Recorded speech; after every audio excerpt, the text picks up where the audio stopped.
বিশ্বের বেশিরভাগ মানুষ কেন ডানহাতি?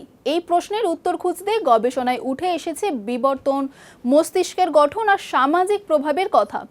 আদিম মানব থেকে এই অভ্যাসের প্রমাণ মিলেছে, যা দেখায় মানুষের দৈনন্দিন কাজে ডান হাতের ব্যবহারের প্রবণতা বহু পুরনো আর জটিল কারণের ফল।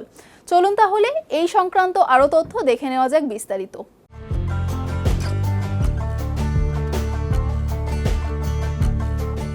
বিশ্বের প্রায় 90% মানুষ ডানহাতি। এই তথ্য নতুন নয়, তবে এর কারণ নিয়ে গবেষণা এখনো চলছে।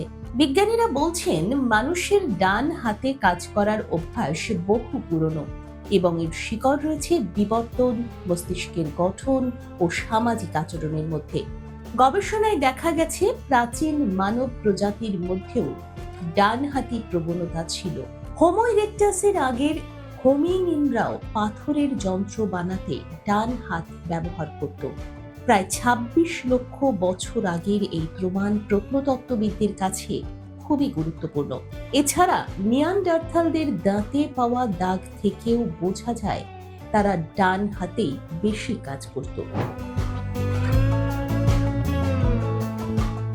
বিজ্ঞানীরা মনে করেন মানুষের মস্তিষ্কের বাম দিক ভাষা ও সূক্ষ্ম কাজ নিয়ন্ত্রণ করে।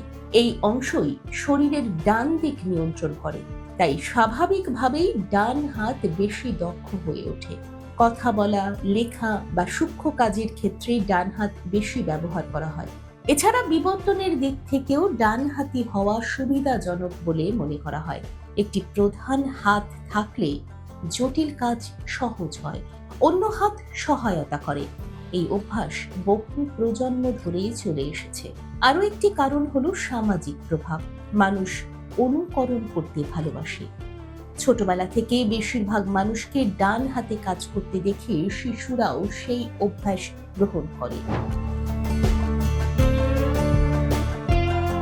তবে সব মানুষ ডানহাতি নয়। প্রায় 10% মানুষ বাঁহাতি। তারা আজও রয়েছে, যা প্রমাণ করে যে এই প্রবণতা একমাত্র বিবর্তনের ফল নয়। খুব কম সংখ্যক মানুষ দুই হাতই সমানভাবে ব্যবহার করতে পারেন, যাদের বলা হয় সব্যসাচী। সব মিলিয়ে বিজ্ঞানীরা মনে করেন ডানহাতি হওয়ার পেছনে একাধিক কারণ একসঙ্গে কাজ করেছে: মস্তিষ্ক, শরীর, সমাজ আর তার সাথে বহু পুরনো ইতিহাস। দেখুন এই সময়ের তথ্য ও চিত্র প্রতিদিন রাত 9টায় ও সকাল 8টায় শুধুমাত্র চ্যানেল 1-এ।